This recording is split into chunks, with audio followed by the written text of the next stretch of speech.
മനുഷ്യൻ നടത്തിയ പരീക്ഷണങ്ങളുടെ ഫലമായി ഒരു നാട് തന്നെ ഒരു പ്രേതാലയമായി തുടരുകയാണ്. ഇന്ന് അവിടെ ജീവിക്കുന്ന ജീവജാലങ്ങളുടെ ശരീരത്തിന് നിറമാറ്റം സംഭവിച്ചുകൊണ്ടിരിക്കുകയാണ്.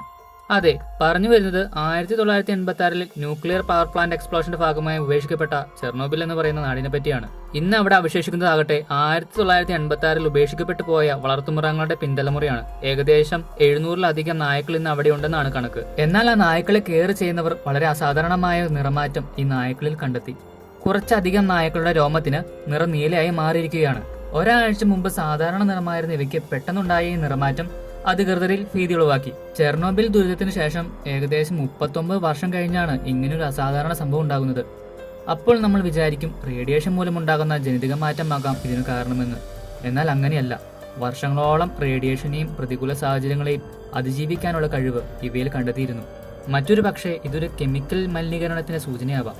ചെർണോബിൽ എക്സ്ക്ലൂഷൻ സോൺ പണ്ട് സോവിയറ്റ് യൂണിയന്റെ ഭാഗമായതുകൊണ്ട് തന്നെ ആണവ നിലയം കൂടാതെ ഇവിടെ മറ്റ് പല വ്യാവസായിക സ്ഥാപനങ്ങളുടെ അവശിഷ്ടങ്ങളും പഴയ കെമിക്കൽ ഗോഡൌണുകളും ഉണ്ട്. ചിലപ്പോൾ കോപ്പർ സൾഫേറ്റ് അല്ലെങ്കിൽ പോർട്ടബിൾ ടോയ്ലറ്റ് പൊട്ടി അതിൽ നിന്നുമുള്ള ബ്ലൂ സബ്സ്റ്റൻസ് ഇവയുടെ ദേഹത്ത് പറ്റിപ്പിടിച്ച് രോമത്തിൽ നിറമാറ്റം സംഭവിച്ചതാവാം. എന്തു തന്നെ ആയാലും ഗവേഷക ലോകം ഇതിനെല്ലാം വളരെ ശ്രദ്ധയോടെയാണ് നിരീക്ഷിക്കുന്നത്.